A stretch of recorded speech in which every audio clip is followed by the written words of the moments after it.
Hey guys, I'm back for another long form YouTube video. Listen, I'm going to get right to the point. I'm making this video today because a lot of the people that I work with who genuinely care about their relationship are confused. Here's the thing. They're trying to help. They're trying to communicate. They're trying to be great partners. They're trying to do the right thing by their partners. And instead of feeling closer, they keep experiencing distance. This is a particularly important topic for me because it's something that I experience in my own relationship. One of the fastest ways that we create distance is through our efforts to help.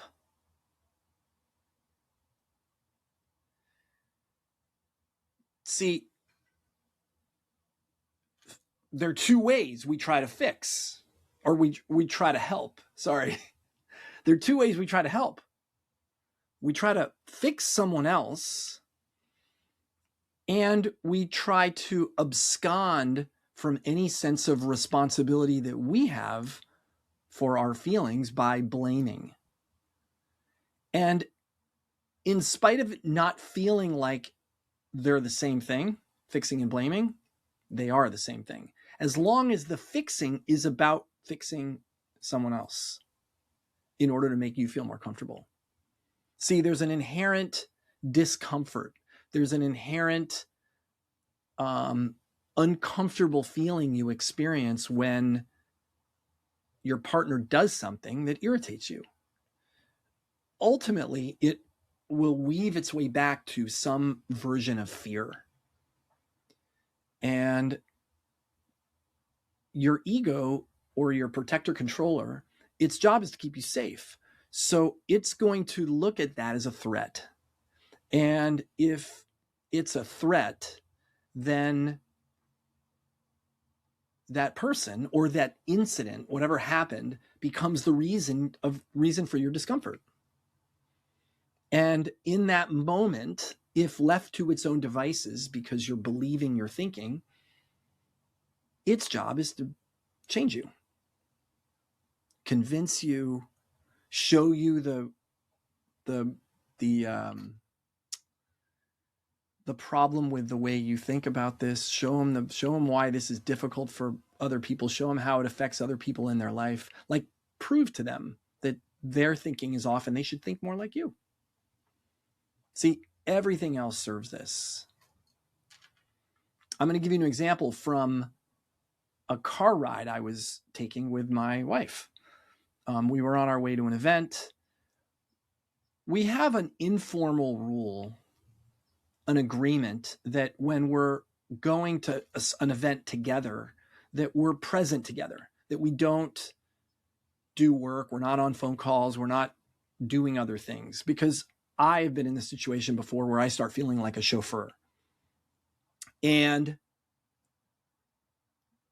my wife specifically asked me before this particular night we were going out, she's like, look, this is early for me. I need to do some work.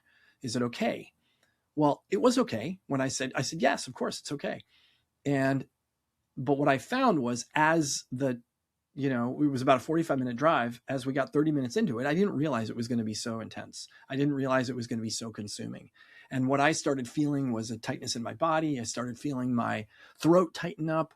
I started feeling my mind starting to race. Like, how am I going to bring this up? Am I an asshole for saying that she should be doing something else? That she should be agreeing, aligning with our agreements, that she shouldn't be doing it this way. I felt so in the moment justified for saying something. And so what I did, I did kind of a jerky thing. I put music on I had earbuds in, and I started humming. Knowing that humming is a practice that can soothe your nervous system, but it was really distracting for her. And then she got irritated at me for humming, and it just created a shit show.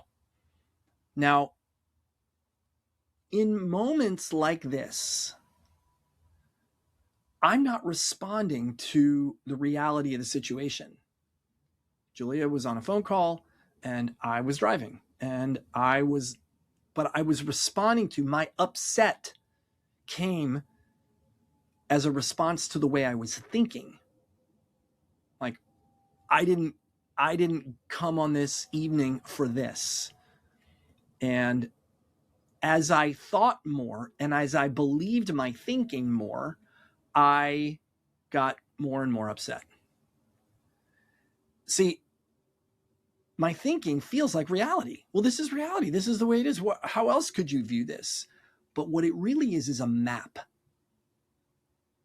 And when I forget that it's a map and it's not reality, I start trying to change the territory. Like I don't know what the hell I thought humming was going to do. I mean, that was kind of a silly thing.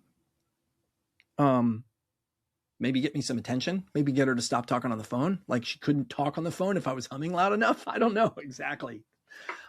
In any case, I was trying to get her to do something different.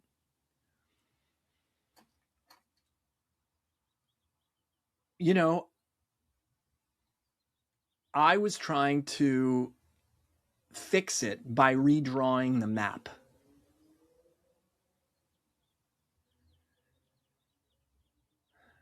And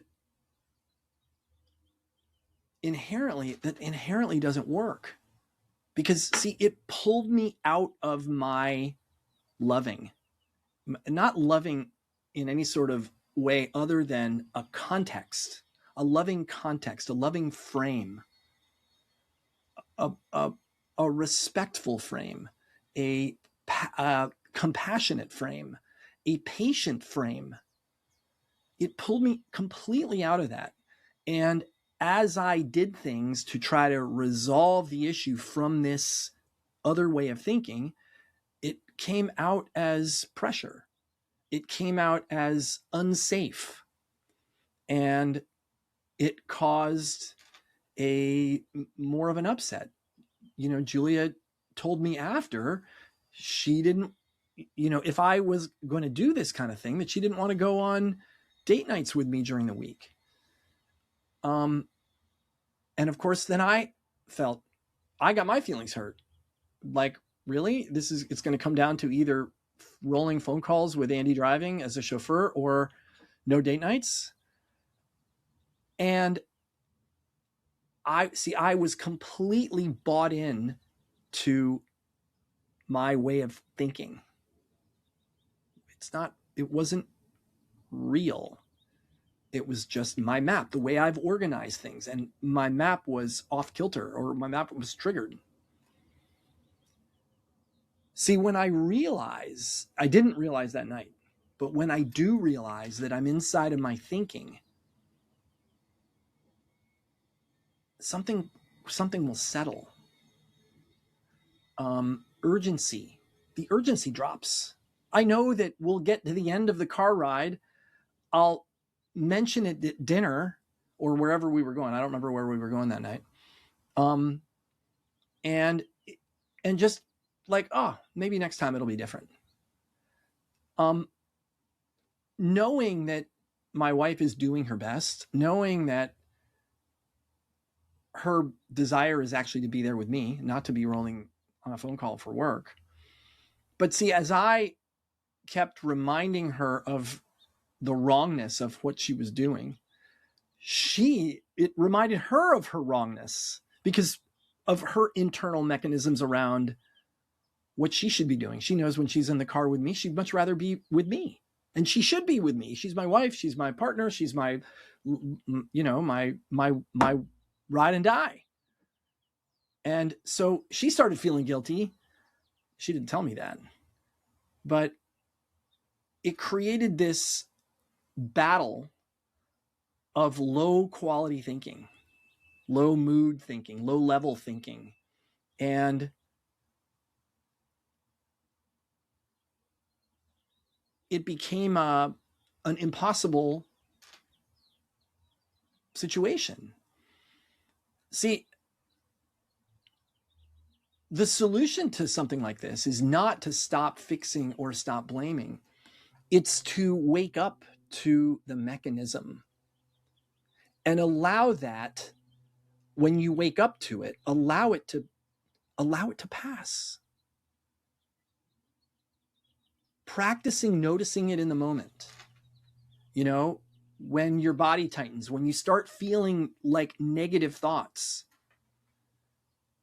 when your mind decides you're the problem, or your partner's the problem, or your boss is the problem. When you don't follow the urge to make them wrong, or to try to help them in whatever version of that you think is going to be helpful, if you don't follow that urge, the situation almost always changes by itself.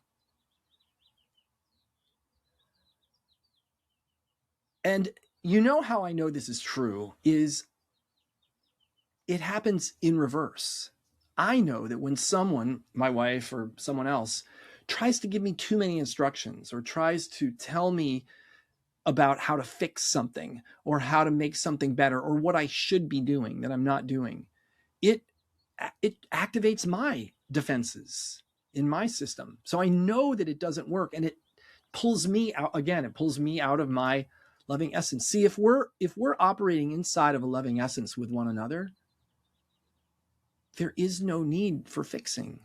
There is no need for controlling. There is no need for blaming. We're in a state of ownership, of knowing that when I get activated, it's my responsibility. When I get activated, I start seeing through a different cloudy lens.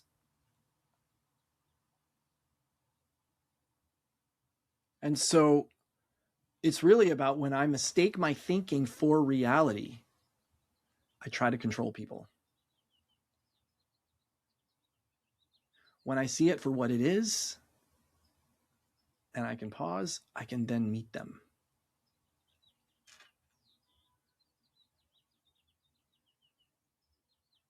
I'd really like to know in comments what you think, how this lands for you, and if this is helpful. If you want to try it out, it might take some practice, but let me know.